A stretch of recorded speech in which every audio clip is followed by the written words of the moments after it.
E se a história que a gente conhece, aquela clássica, do bem contra o mal, não for bem assim?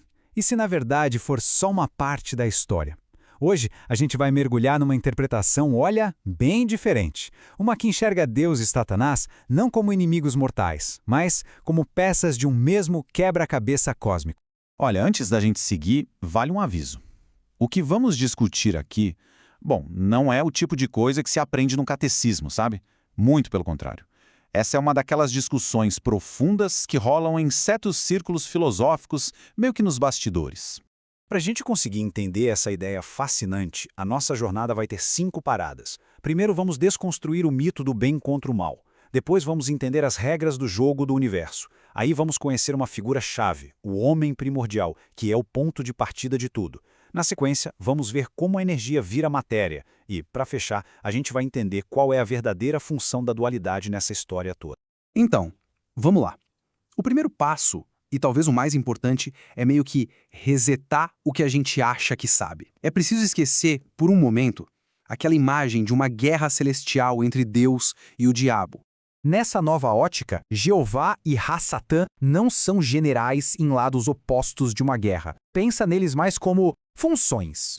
Tipo o polo positivo e o negativo de uma bateria, sabe? Um não existe sem o outro e os dois são absolutamente necessários para a coisa toda funcionar. Um expande, o outro contrai. São forças diferentes, sim, mas complementares. Isso por si só já vira a chave de tudo. Ok, se não é uma guerra de moralidade, então como é que esse universo funciona? Quais são as leis da física por trás desse modelo de criação? É exatamente isso que a gente vai ver agora. No coração desse sistema todo, existe uma força motriz chamada de vento cósmico. Mas não é para imaginar uma brisinha, não. Pensa nisso como o motor de arranque do universo. É a corrente de energia primordial que dá o impulso para absolutamente tudo que existe. A força que bota a criação para rodar. E esse motor cósmico funciona em 2 tempos, como se fossem 2 ritmos. Tem o movimento de expansão, que é para fora, criando as galáxias, as estrelas, a vida. E tem o movimento de reintegração, que é para dentro, um retorno para a fonte original.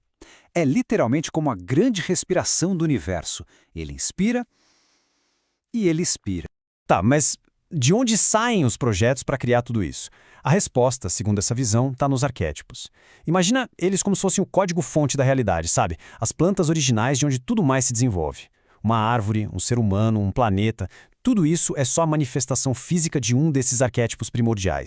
Beleza, agora que a gente já entendeu as leis básicas do jogo, vamos voltar lá pro comecinho, antes de tudo, antes da expansão, antes da matéria, como era? O que existia? Existia um estado de unidade pura, absoluta.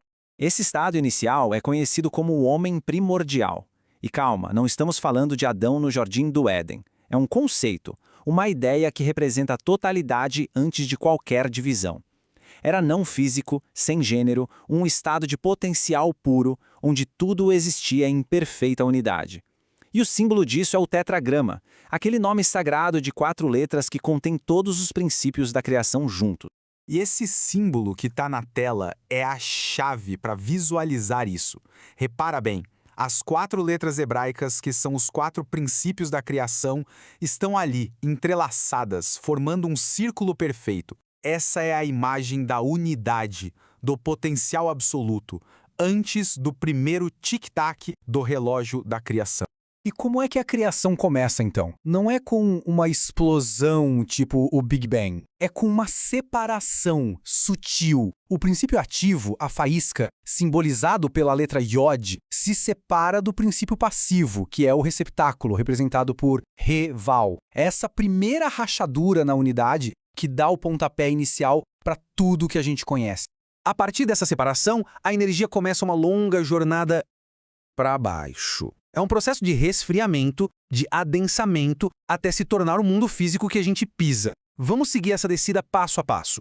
O nome desse processo é densificação. A energia, que era pura, começa a descer. E no caminho, ela se multiplica, se fragmenta. É como a luz branca passando por um prisma e se dividindo em todas as cores do arco-íris. A cada nível que ela desce, ela fica mais densa, mais lenta, mais pesada, até que, pá, ela se cristaliza e vira a matéria que a gente consegue tocar. E esse diagrama aqui na tela mostra essa jornada perfeitamente. Dá uma olhada. A energia começa lá no topo, no nível 1, super pura. E aí ela vai descendo degrau por degrau. Cada nível que passa, ela vai se tornando mais complexa, mais densa, até chegar lá embaixo, no nível 10, que é o nosso plano, o mundo físico. E é aqui, é exatamente nesse processo de densificação, nessa descida para a matéria, que a força, que a gente conhece como Shaitan, ou Satanás, surge. Percebe a diferença? Ele não é um anjo rebelde que invade o sistema de fora. Ele é uma consequência natural do processo. Ele é uma parte da própria energia do universo se tornando matéria. E agora a gente chega no clímax da nossa análise. Qual é, afinal, o verdadeiro papel dessa chamada força das trevas? A pergunta que fica é: essa força é um agente do mal com um plano maligno, ou será que ela é, na verdade, uma peça necessária para que a manifestação aconteça? E a resposta, dentro dessa visão, é surpreendente. O papel de Lúcifer, que, aliás, o nome significa portador da luz, é totalmente ressignificado. Ele é a força que empurra a energia até o seu ponto máximo de densificação. O grande paradoxo é esse: ele não é o inimigo da luz. Ele é o agente que permite que a luz se torne visível aqui, no mundo material. Ele traz a luz para a matéria. E este símbolo, o tetragrama invertido, é a imagem perfeita disso. Olha só, a faísca ativa, o iode, agora está lá embaixo, apontando para a matéria. O que isso quer dizer? Que a energia criadora está 100% focada e direcionada para a manifestação física. É o projeto se tornando realidade concreta. Então, no fim das contas, a dualidade que move o universo nesse modelo não é bem contra o mal. É uma dinâmica funcional. É atividade versus passividade. São as duas engrenagens que, trabalhando juntas, criam e sustentam tudo. E o mais interessante é que todo esse drama cósmico não acontece só lá longe, nas estrelas. A ideia é que essas forças todas, a que expande, a que contrai, a ativa, a passiva, tudo isso se reflete dentro de cada um de nós. Somos um universo em miniatura. E isso tudo nos deixa com uma pergunta para levar para casa. E se bem e mal não forem exércitos inimigos numa guerra que nunca acaba? E se forem, na verdade, só duas funções diferentes, mas igualmente essenciais, do mesmo processo criativo do universo? Para pensar nisso, pode mudar completamente o jeito que a gente enxerga o mundo, e principalmente o jeito que a gente enxerga a nós mesmos.